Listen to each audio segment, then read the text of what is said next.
Since ancient times, the topic of heaven, hell, and life after death has consumed much of humanity's research efforts.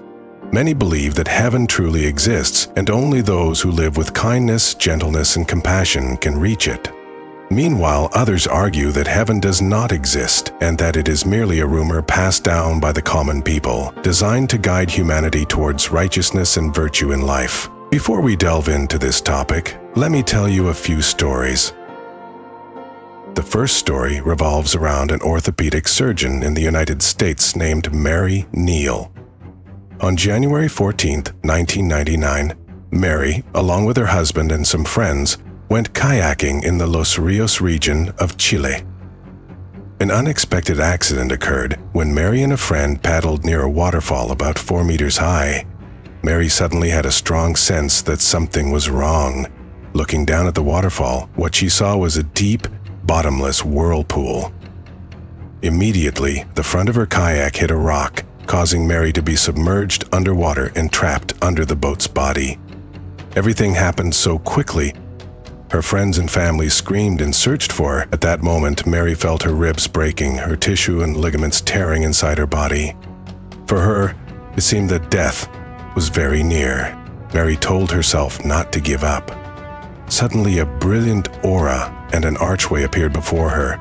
In an instant, she saw her deceased loved ones and friends. They told her that she could not die yet because there were things she had not completed, one of which was witnessing the death of her son, Willie.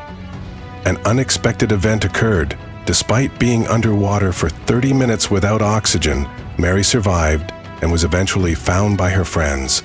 She sustained severe injuries, but within just a few months, she fully recovered. The omen of her son, Willie's death, later came true.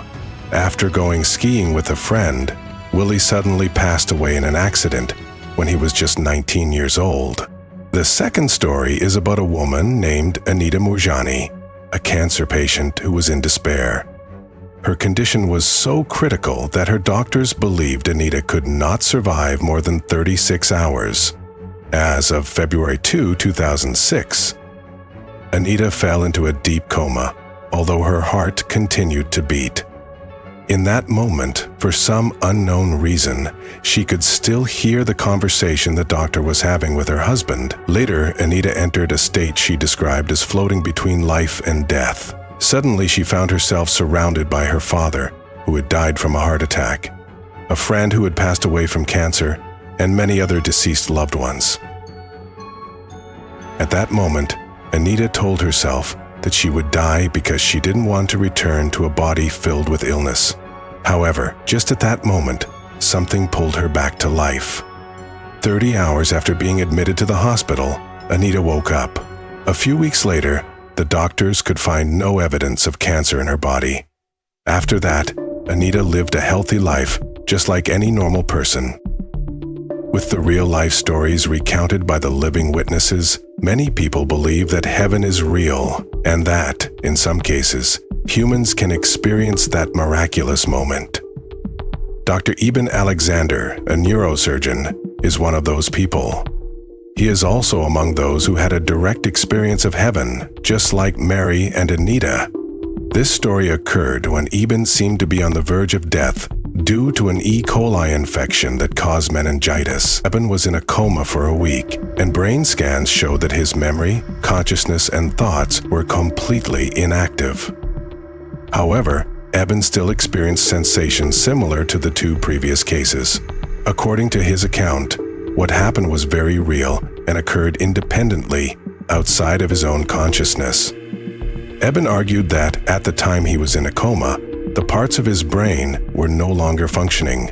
This meant that his experience of heaven could not have been caused by nervous tension or hallucinations, as many people have claimed. However, in contrast to Eben Alexander's argument, many experts believe that these experiences cannot be considered proof that heaven exists.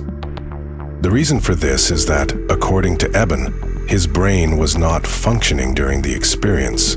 But if the brain wasn't active, how could Eben perceive what was happening around him? And how could he remember the story to recount it later?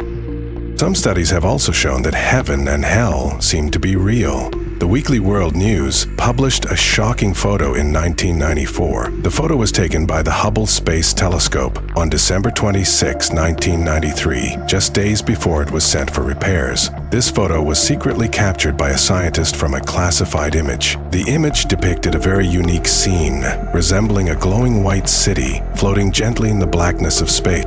After seeing this one-of-a-kind image, researcher Marcia Masson confirmed that this was indeed the heaven of legend, because life as we know it cannot exist in the freezing void of space without air. That is heaven. That is the evidence we have always been searching for. Even he, along with NASA analysts, couldn't believe their eyes when they saw the photo. In the end, they all concluded that the photo was real and explained that it could be the City of Souls. After concluding that heaven exists, he also believed that hell would exist. In the past, a group of former Soviet engineers, led by Azakov, conducted a large-scale drilling project to explore the Earth's depths. The location they drilled was in the Petsmo region, a remote area in Siberia. The engineers drilled a hole 14.4 kilometers deep and discovered a cave with temperatures reaching 1,000 degrees Celsius. Here they heard strange sounds like the screams of pain, which caused a stir in the public. However, NASA has always denied the existence of hell. The U.S. Space Agency has also refused to acknowledge the existence of photos that are believed to depict scenes of heaven. However, each religion has its own way of defining and distinguishing heaven and hell. In the Oxford Dictionary, heaven is defined as the place believed to be where God resides, and the destination after death for those who have lived a good life. Heaven is often envisioned as being in the sky, while hell is described as the home of demons, where those with many sins will go after death. These definitions are distilled from the general understanding shared by many different religions and cultures. So, where exactly did these concepts originate? According to the Jerusalem Post, in the Bible, Sheol, Hades, and Tartarus are terms used to describe the afterlife, and they are often confused and grouped together as hell. However, the terms hell and heaven have never appeared, at least not in the way we use these terms today. Famous biblical scholar Bart D. Ehrman wrote in his book, Heaven and Hell, A History of the Afterlife, the ideas of a glorious hereafter for some souls and torment for others, to come at the point of death, cannot be found either in the Old Testament or in the teachings of the historical Jesus. According to Ehrman, there is no evidence in the Bible that clearly defines the origin or appearance of heaven and hell. Humanity's understanding of these two concepts was actually shaped through the works of Homer, Plato, and Virgil, great writers and epic poets in the history of Greece and Rome. Using their imagination, they created fictional stories to teach people how to live. However, many generations have passed down these stories literally. In fact, many people were even killed for not believing in them. However, according to Ehrman, the concepts of heaven and hell are merely fictional, created by ancient authors. But these concepts have deeply rooted themselves into the cultures of various countries around the world. In each culture, these concepts have been transformed to align with the spiritual life of people. When mentioning the concepts of heaven and hell, many immediately think of the underworld in Greek mythology, ruled by the god Hades. Hades' kingdom is a place of complete darkness inhabited only by the dead. The Greeks believed that after burying the dead, Hermes, a god of transition, would guide the soul to the entrance of the underworld. Once at the gates of hell, the soul would be judged by 3 gods to determine whether they would ascend to heaven or descend to hell. We will encounter similar symbolic details in Eastern cultures. In the 7th lunar month, when the gates of hell open, the souls are allowed to return to the earthly world and reunite with their families. Religious scholar Ken Brasher explored the afterlife in Chinese culture through the collection The Hell Scrolls. These eerie paintings depict an underworld filled with torments and demons. The souls must undergo punishments in various levels of hell, each corresponding to different degrees of suffering. Each level of hell represents 7 days of punishment. At the final level, the sinners are given a bowl of soup from the goddess Mangpo to forget all memories of their past life and enter the cycle of reincarnation. What about you? Do you believe in heaven and hell? Share your thoughts with us in the comments below. Don't forget to like, subscribe to the channel, and turn on notifications to stay updated with our upcoming videos in the Decoding series.